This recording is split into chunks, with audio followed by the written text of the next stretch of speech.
എല്ലാ വിദ്യാർത്ഥികൾക്കും പുതിയൊരു വീഡിയോയിലേക്ക് സ്വാഗതം.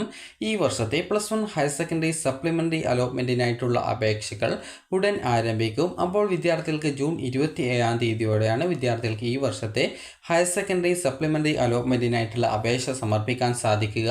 അതുപോലെ തന്നെ vocational higher secondary supplementary allotment ഏകദേശം നിങ്ങൾക്ക് ഈ ഒരു ജൂൺ 22-ാം തീയതിയോടെ ആയിരിക്കും അതിൻ്റെ അപേക്ഷ ആരംഭിക്കുക. കാരണം വൊക്കേഷണൽ ഹയർ സെക്കൻഡറിയിൽ നേരത്തെ തന്നെ ഈ ഒരു അലോട്ട്മെൻറ്റ് പ്രോസസ്സുകൾ നടക്കാറുണ്ട്.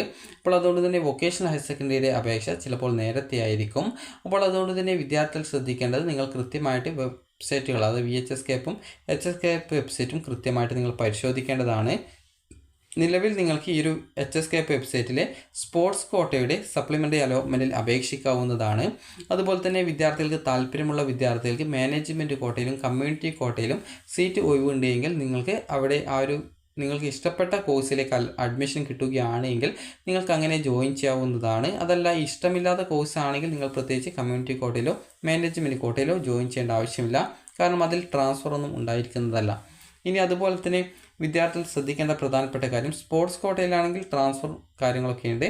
നിങ്ങൾക്ക് സ്പോർട്സ് കോട്ടയിൽ അഡ്മിഷൻ എടുക്കാനായിട്ട് നിങ്ങൾക്ക് സ്പോർട്സിൽ എന്തെങ്കിലും സ്പോർട്സ് മത്സരങ്ങളിൽ പങ്കെടുത്തിട്ടുണ്ടെങ്കിൽ അങ്ങനെയുള്ള വിദ്യാർത്ഥികൾക്ക് സ്പോർട്സ് അച്ചീവ്മെൻറ്റ് രജിസ്ട്രേഷൻ ചെയ്യാനുള്ള ലിങ്കും കാര്യങ്ങളൊക്കെ വെബ്സൈറ്റിലുണ്ട്. അപ്പോൾ നിങ്ങൾ ആ ഒരു ലിങ്കിൽ ക്ലിക്ക് ചെയ്തുകൊണ്ട് നിങ്ങളുടെ സ്പോർട്സ് അച്ചീവ്മെൻറ്റ് രജിസ്ട്രേഷൻ ചെയ്യാവുന്നതും അതിനുശേഷം നിങ്ങൾക്ക് ജില്ലാ സ്പോർട്സ് കൗൺസിൽ ഓഫീസിൽ പോയിക്കൊണ്ട് അത് വെരിഫൈ ചെയ്ത് സ്കോർ കാർഡ് നേടാവുന്നതും ആണ്. അതിനുശേഷം നാളെ ഈ ഒരു വെബ്സൈറ്റിൽ ക്രിയേറ്റ് കാൻഡിഡേറ്റ് ലോഗിൻ സ്പോർട്സ് എന്ന ലിങ്ക് വരും. അതുപോലെ കാൻഡിഡേറ്റ് ലോഗിൻ സ്പോർട്സ് എന്ന ലിങ്കും വരും. അപ്പോൾ നിങ്ങൾ അതിൽ ക്ലിക്ക് ചെയ്തുകൊണ്ട് നിങ്ങൾക്ക് പുതിയ അപേക്ഷ ആവശ്യമുള്ളവർക്ക് നൽകാവുന്നതാണ്. ഫസ്റ്റ് ഈ ഒരു അപേക്ഷ സമർപ്പിച്ച സമയത്ത് അലോട്ട്മെൻറ്റ് കിട്ടാത്ത വിദ്യാർത്ഥികളാണെങ്കിൽ ആപ്ലിക്കേഷൻ എഡിറ്റ് ചെയ്ത് റിന്യൂ ചെയ്ത് പുതിയ ഓപ്ഷനുകൾ നൽകിക്കൊണ്ട് നിങ്ങളുടെ അപേക്ഷ പുതുക്കേണ്ടതാണ്. അപ്പോൾ ഇനി വിദ്യാർത്ഥികൾക്ക് സപ്ലിമെൻ്ററി അലോട്ട്മെൻറ്റിന് എങ്ങനെയാണ് അപേക്ഷ സമർപ്പിക്കുക എന്നുള്ള കാര്യം പറയാം. അപ്പോൾ നിങ്ങൾക്ക് സപ്ലിമെൻ്ററി അലോട്ട്മെൻറ്റിന് ഏകദേശം ഒരു ജൂൺ 27-ാം തീയതിയോടെ ആയിരിക്കും നിങ്ങൾക്ക് HSCയുടെ സപ്ലിമെൻ്ററി അലോട്ട്മെൻറ്റിന് അപേക്ഷിക്കാനായിട്ട് പറ്റുക. കാരണം ആ ഒരു ഡേറ്റ് വരെയാണ് കമ്മ്യൂണിറ്റി കോട്ട മാനേജ്മെൻറ്റ് കോട്ടയിലേക്കുള്ള അഡ്മിഷൻ നടപടികൾ. അതിനുശേഷം ആ ഒരു 27-ാം തീയതിയോടെ തന്നെ ബാക്കിയുള്ള എല്ലാവിധ സീറ്റും മെറിറ്റ് സീറ്റായിട്ട് കൺവേർട്ട് ചെയ്യും. അതിനുശേഷമാണ് സപ്ലിമെൻ്ററി അലോട്ട്മെൻറ്റ് ഉണ്ടായിരിക്കുക. അപ്പോൾ ഈ ഒരു സപ്ലിമെൻ്ററി അലോട്ട്മെൻറ്റിനായിട്ട് എങ്ങനെ അപേക്ഷ സമർപ്പിക്കാമെന്ന് പറയാം. ഇതുവരെ അപേക്ഷ സമർപ്പിക്കാത്ത വിദ്യാർത്ഥികൾ ആണെങ്കിൽ കാൻഡിഡേറ്റ് ലോഗിൻ ക്രിയേറ്റ് ചെയ്തുകൊണ്ടാണ് നിങ്ങളുടെ അപേക്ഷ സമർപ്പിക്കേണ്ടത്. ക്രിയേറ്റ് കാൻഡിഡേറ്റ് ലോഗിൻ എസ്റ്റാബ്ലിഷ് എന്നുള്ള ലിങ്ക് കാണാൻ പറ്റും. അതുപോലെ കാൻഡിഡേറ്റ് ലോഗിൻ എസ്റ്റാബ്ലിഷ് എന്നുള്ള ലിങ്കും കാണാൻ പറ്റുന്നതാണ്. അപ്പോൾ അതുവഴി നിങ്ങൾക്ക് ക്ലിക്ക് ചെയ്തുകൊണ്ട് നിങ്ങൾക്ക്, അതായത് നിങ്ങൾ പുതിയ അപേക്ഷയാണെങ്കിൽ ക്രിയേറ്റ് കാൻഡിഡേറ്റ് ലോഗിൻ എന്നുള്ള വഴി ആ ഒരു ലിങ്ക് വഴി നിങ്ങൾക്ക് അപേക്ഷ കാൻഡിഡേറ്റ് ലോഗിൻ ക്രിയേറ്റ് ചെയ്യാവുന്നതാണ്. ഒരു വിദ്യാർത്ഥിക്ക് ഒന്നിലധികം ജില്ലയിലേക്ക് വേണമെങ്കിൽ ഓരോ കാൻഡിഡേറ്റ് ലോഗിൻ ഓരോ ജില്ലയിലേക്ക് ക്രിയേറ്റ് ചെയ്തുകൊണ്ട് അപേക്ഷ സമർപ്പിക്കാവുന്നതാണ്.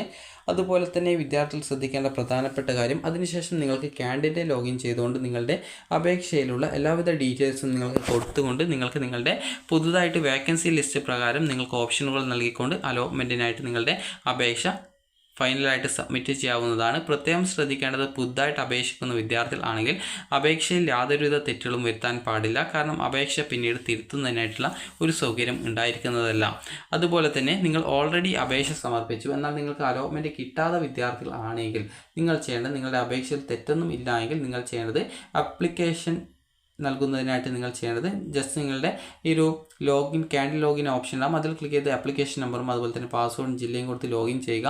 അതിനുശേഷം റിന്യൂ ആപ്ലിക്കേഷൻ എന്നുള്ള ഒരു ലിങ്ക് ഉണ്ടാകും. അത് റിന്യൂ ആപ്ലിക്കേഷൻ എന്നുള്ള ഒരു ലിങ്ക് ഉണ്ടാകും. അപ്പോൾ ജസ്റ്റ് നിങ്ങൾ ആ ഒരു ലിങ്കിൽ ക്ലിക്ക് ചെയ്യുക. ക്ലിക്ക് ചെയ്ത് കഴിഞ്ഞാൽ നിങ്ങളുടെ അപേക്ഷയിലെ എല്ലാവിധ ഡീറ്റെയിൽസും കാണാൻ പറ്റും. അതിൽ ക്ലിക്ക് ചെയ്തുകൊണ്ട് വിദ്യാർത്ഥികൾക്ക് നിങ്ങളുടെ, അതായത് ചിലപ്പോൾ OTP ചോദിക്കും. അത് കൃത്യമായിട്ട് OTP ഉണ്ടെങ്കിൽ അത് കൃത്യമായിട്ട് ഫോണിൽ വരുന്ന OTP നൽകുക.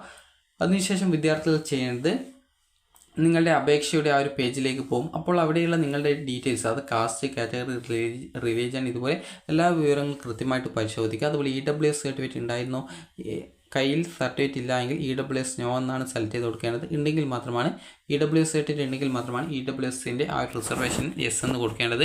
ഇനി നിങ്ങളുടെ കയ്യിൽ ഉള്ള എല്ലാവിധ ഡോക്യുമെൻറ്റ്സും കൊടുത്തിട്ടുണ്ട്, കയ്യിൽ ഇല്ലാത്ത ഡോക്യുമെൻറ്റ്സിൻ്റെ വിവരങ്ങളൊന്നും കൊടുത്തിട്ടില്ല എന്നുള്ളത് കൃത്യമായിട്ട് നിങ്ങൾ ഉറപ്പുവരുത്തുക. അതിനുശേഷം വിദ്യാർത്ഥികൾ ചെയ്യേണ്ട പ്രധാനപ്പെട്ട കാര്യം, നിങ്ങളുടെ എല്ലാവിധ ഡീറ്റെയിൽസും കറക്റ്റ് ആണെങ്കിൽ നിങ്ങൾ സബ്മിറ്റ് ചെയ്ത് പോവുക. അതിനുശേഷം നിങ്ങൾ വേക്കൻസി ലിസ്റ്റ് അനുസരിച്ച് പുതുതായിട്ട് വീണ്ടും ഓപ്ഷനുകൾ കൊടുക്കുക. അങ്ങനെ ഓപ്ഷനുകൾക്ക് കൊടുത്ത ശേഷം നിങ്ങൾക്ക് പ്രിവ്യൂ പേജ് എത്തും. പ്രിവ്യൂ പേജ് എത്തിയ ശേഷം നിങ്ങൾക്ക് പിന്നീട് അതിൽ എന്തെങ്കിലും തെറ്റുകൾ ഉണ്ടെങ്കിൽ എഡിറ്റ് ചെയ്യുക. എഡിറ്റ് ചെയ്ത ശേഷം മാത്രം ഫൈനൽ കൺഫർമേഷൻ ചെയ്യുക. ഇനിയിപ്പോൾ വിദ്യാർത്ഥികളുടെ അപേക്ഷയിൽ ചില വിദ്യാർത്ഥികളുടെ ആ ഒരു അപേക്ഷയിൽ ചിലപ്പോൾ കാറ്റഗറി തെറ്റിയിട്ടുണ്ടാകും, കാസ്റ്റ് തെറ്റിയിട്ടുണ്ടാകും, അല്ലെങ്കിൽ റിലീജിയൻ, അല്ലെങ്കിൽ പഞ്ചായത്ത്, അല്ലെങ്കിൽ മുനിസിപ്പാലിറ്റി, അല്ലെങ്കിൽ താലൂക്ക് എന്നിങ്ങനെ വിവിധ വിവരങ്ങൾ തെറ്റിയിട്ടുണ്ടാകും. അപ്പോൾ അത് കാരണം വിദ്യാർത്ഥികൾക്ക് അഡ്മിഷൻ കിട്ടിയിട്ടുണ്ടാവില്ല, സ്കൂളിൽ പോയ സമയത്തും അഡ്മിഷൻ തന്നിട്ടുണ്ടാവില്ല. അപ്പോൾ അങ്ങനെയുള്ള വിദ്യാർത്ഥികൾ ചെയ്യേണ്ടത്, നിങ്ങൾക്ക് നിങ്ങളുടെ അപേക്ഷയിൽ നിങ്ങൾ ആപ്ലിക്കേഷൻ്റെ പാസ്വേഡും അതുപോലെ തന്നെ ആപ്ലിക്കേഷൻ നമ്പറും ജില്ലയും കൊടുത്ത് ലോഗിൻ ചെയ്യുക. അതിനുശേഷം വിദ്യാർത്ഥികൾ ചെയ്യേണ്ടത്, അവിടെ നിങ്ങൾക്ക് റിന്യൂ ആപ്ലിക്കേഷൻ എന്ന ലിങ്ക് കാണാൻ പറ്റും. അതിൽ ക്ലിക്ക് ചെയ്ത ശേഷം ചിലപ്പോൾ OTP ചോദിക്കും. അങ്ങനെയെങ്കിൽ സെൻഡ് OTPയിൽ ക്ലിക്ക് ചെയ്ത് OTP വരുന്നത് കൃത്യമായിട്ട് കൊടുക്കുക. അതിനുശേഷം നിങ്ങൾ അത് സബ്മിറ്റ് ചെയ്ത് കഴിഞ്ഞാൽ നിങ്ങൾക്ക് എഡിറ്റ് ചെയ്യാനുള്ള പേജിലേക്ക് പോകുന്നതാണ്. അവിടെ നിങ്ങളുടെ കാറ്റഗറി, അതുപോലെ തന്നെ റിലീജിയൻ, കാസ്റ്റ്, അതുപോലെ പേര്, അതുപോലെ തന്നെ നിങ്ങളുടെ റിസർവേഷൻ ഡീറ്റെയിൽസ്, ഇതുപോലുള്ള ഡീറ്റെയിൽസും അതുപോലെ തന്നെ പഞ്ചായത്ത്, മുനിസിപ്പാലിറ്റി, താലൂക്ക് അതുപോലുള്ള ഡീറ്റെയിൽസും എല്ലാവിധ ഡീറ്റെയിൽസും കൃത്യമായിട്ട് പരിശോധിക്കുക. ഏതെങ്കിലും തെറ്റുണ്ടെങ്കിൽ അത് കൃത്യമായിട്ട് നിങ്ങൾ തിരുത്തുക. അത് തിരുത്തിയ ശേഷം വിദ്യാർത്ഥികൾക്ക് യാതൊരുവിധ തെറ്റും ഇല്ല എന്നുള്ളത് 2 പ്രാവശ്യമെങ്കിലും ഒന്ന് ചെക്ക് ചെയ്ത് നോക്കുക. അതിനുശേഷം നിങ്ങൾ സബ്മിറ്റ് ചെയ്യുക. സബ്മിറ്റ് ചെയ്ത് പോകുന്ന സമയത്ത് നിങ്ങൾക്ക് ഓപ്ഷൻ നൽകാനുള്ള പേജ് വരും. അപ്പോൾ അവിടെ കൃത്യമായിട്ട് നിങ്ങൾ പുതുതായിട്ടുള്ള വേക്കൻസി ലിസ്റ്റ് പ്രകാരം ഓപ്ഷനുകൾ കൊടുക്കുക. അപ്പോൾ ഓപ്ഷനുകൾ കൊടുത്ത ശേഷം വിദ്യാർത്ഥികൾ ശ്രദ്ധിക്കേണ്ടത്, അതിനുശേഷം സബ്മിറ്റ് ചെയ്ത് പോകുന്ന സമയത്ത് അവസാനം ഒരു പ്രിവ്യൂ പേജ് എത്തും. പ്രിവ്യൂ പേജ് ഒരു പച്ച കളർ പേജാണ്. ഫുള്ളായിട്ട് ഏകദേശം ഒരു പച്ച ബാക്ക്ഗ്രൗണ്ടിലൊക്കെ ആയിട്ടായിരിക്കും ആ ഒരു പേജ് ഉണ്ടാവുക. അപ്പോൾ നിങ്ങൾ കൃത്യമായിട്ട് അത് പരിശോധിച്ച് ഏതെങ്കിലും വിവരങ്ങൾ തെറ്റുണ്ടെങ്കിൽ അതിന് സൈഡിലായിട്ട് ഒരു എഡിറ്റ് ഓപ്ഷൻ ഉണ്ടാവും. അതിൽ ക്ലിക്ക് ചെയ്തുകൊണ്ട് വിദ്യാർത്ഥികളുടെ ആപ്ലിക്കേഷൻ എഡിറ്റ് ചെയ്യാം. ഏത് വിവരമാണോ അതിന് നേരെ എഡിറ്റ് എന്ന് പറഞ്ഞ പേഴ്സണൽ ഡീറ്റെയിൽസ് അല്ലെങ്കിൽ എഡിറ്റ് ഓപ്ഷൻസ് എന്നൊക്കെ പറഞ്ഞുകൊണ്ട് ഉണ്ടാവും. അപ്പോൾ അതിനനുസരിച്ച് നിങ്ങൾക്ക് കൃത്യമായിട്ട് ഏതാണ് എഡിറ്റ് ചെയ്യേണ്ടത് അതിന് നേരെയുള്ള പെൻസിൽ ഐക്കൺ ക്ലിക്ക് ചെയ്ത് എഡിറ്റ് ചെയ്യാവുന്നതും അതിനുശേഷം സബ്മിറ്റ് ചെയ്ത് വീണ്ടും പ്രിവ്യൂ പേജിലേക്ക് വരാൻ സാധിക്കുന്നതുമാണ്. അപ്പോൾ ഇങ്ങനെ പ്രിവ്യൂ പേജിൽ വന്ന ശേഷം വീണ്ടും ചെക്ക് ചെയ്ത് യാതൊരുവിധ തെറ്റും ഇല്ല എന്നുള്ളതും പുതുതായിട്ട് വീണ്ടും ഓപ്ഷൻ കൊടുക്കേണ്ടതില്ല എന്നുമാണെങ്കിൽ നിങ്ങൾക്ക് ഫൈനലായിട്ട് കൺഫർമേഷൻ ചെയ്യാം. Final confirmation button declaration button click ചെയ്ത് ഫൈനൽ കൺഫർമേഷൻ ചെയ്യും മുമ്പ് ഒന്നുകൂടി നിങ്ങളുടെ ആ ഒരു പ്രിവ്യൂ പേജ് പരിശോധിച്ച് യാതൊരുവിധ തെറ്റും ഇല്ല എന്നാൽ ഒന്നുകൂടി ഉറപ്പുവരുത്തുക. അതിനുശേഷം എന്തെങ്കിലും ആഡ് ചെയ്യണമെങ്കിൽ ആഡ് ചെയ്ത് കൊടുക്കുക. അതിനുശേഷം മാത്രം ഈ ഒരു ഫൈനൽ കൺഫർമേഷൻ ചെയ്യുക. ഫൈനൽ കൺഫർമേഷൻ ചെയ്ത് കഴിഞ്ഞാൽ പിന്നീട് യാതൊരു കാരണവശാലും എഡിറ്റ് ചെയ്യാൻ പറ്റുന്നതല്ല. അപ്പോൾ ഇതോടുകൂടി നിങ്ങളുടെ സപ്ലിമെൻ്ററി അലോട്ട്മെൻറ്റിൻ്റെ അപേക്ഷ ഫൈനലായിട്ട് സബ്മിറ്റഡ് ആവും. അപ്പോൾ അതോടുകൂടി നിങ്ങൾക്ക് ആപ്ലിക്കേഷൻ്റെ ഒരു പ്രിൻ്റ് ഔട്ട് കിട്ടും. അപ്പോൾ ആ ഒരു ആപ്ലിക്കേഷൻ്റെ പ്രിൻ്റ് ഔട്ട് നിങ്ങളുടെ കയ്യിൽ വെക്കുക. അതിനുശേഷം പിന്നീട് ഫസ്റ്റ് സപ്ലിമെൻ്ററി അലോട്ട്മെൻറ്റ് വരുന്ന സമയത്ത് അത് ചെക്ക് ചെയ്യുക. നിങ്ങൾക്ക് അലോട്ട്മെൻറ്റ് കിട്ടുകയാണെങ്കിൽ അലോട്ട്മെൻറ്റ് ലഭിച്ച സ്കൂളിൽ പോയിട്ട് നിങ്ങൾക്ക് അഡ്മിഷൻ നേടാനും സാധിക്കുന്നതാണ്. അപ്പോൾ വിദ്യാർത്ഥികളുടെ സപ്ലിമെൻ്ററി അലോട്ട്മെൻറ്റിനായിട്ടുള്ള അപേക്ഷകൾ ഹയർ സെക്കൻഡറി വിഭാഗമാണെങ്കിൽ ഏകദേശം ഒരു ജൂൺ 27-ാം തീയതിയോടെയും വൊക്കേഷണൽ ഹയർ സെക്കൻഡറി അഡ്മിഷൻ ആണെങ്കിൽ ഏകദേശം ജൂൺ 22-ാം തീയതിയോടെയും അപേക്ഷ ആരംഭിക്കും. അപ്പോൾ വൊക്കേഷണൽ ഹയർ സെക്കൻഡറി നേരത്തെ തന്നെ അലോട്ട്മെൻറ്റ് നടപടികൾ നടത്താറുണ്ട്. അപ്പോൾ അതുകൊണ്ട് തന്നെ നിങ്ങൾ കൃത്യമായിട്ട് VHSC വെബ്സൈറ്റും അതായത് VHSCAP വെബ്സൈറ്റും അതുപോലെ HSCAP വെബ്സൈറ്റും കൃത്യമായിട്ട് ഡെയിലി നോക്കേണ്ടതാണ്. കാരണം എപ്പോഴാണ് അതിൽ എന്തെങ്കിലും അപ്ഡേറ്റ് വരിക എന്നുള്ളത് പറയാൻ പറ്റില്ല. അതുകൊണ്ടാണ്. അപ്പോൾ നിങ്ങൾക്ക് ഈ ഒരു വീഡിയോ ഉപകാരപ്രദമായിട്ടുണ്ടെങ്കിൽ ലൈക്ക് ചെയ്യുക, ഷെയർ ചെയ്യുക. Thank you for watching.